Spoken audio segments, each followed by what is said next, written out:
Աննա, դու այսօր կմնաս մեր տանը, քանի որ ստրես ես տարել, չեմ ուզում ես վիճակում դու գնաս տուն։ Ես կտանեմ պարոն գնդապետ։ Չէ արամ ծեծա, ես կգրամ տուն, նորմալ է ամեն ինչ։ Աննա չի քննարկվում։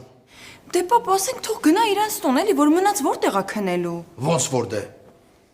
Օրինակ քո կողքը։ Պապային լսի ճիշտ է ասում, բալես։ Աննա ջան, կմնաս մեր տան, այդ շորերը թանի գցեմ լվացքը Լիլիթը քեզ գիշերանոց կտա։ Լավ էլի տիկին ալու։ Աննա ջան, չի քննարկվում, արի հանի, արի։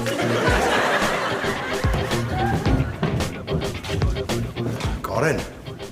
հուսով եմ, կյանքում էլ նման հիմարություն չես անի։ Բայց ես քեզ որոշել եմ պատժել։ Ոնց էլի պարոն գնդապետ։ Նորով հասցրեց պատժեց։ Էլ մարդ չկա կանչեք գան պատժեն։ Այդ պատիժի մասին չի խոսքը։ Դու էլ ես այսօր գիշերը մնալու մեր տանը։ Բայց դրսից։ Քնելու ես դուրսը։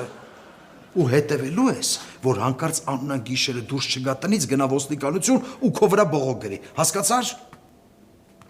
Լսում եմ պարոն գնդապետ։ Կատարել։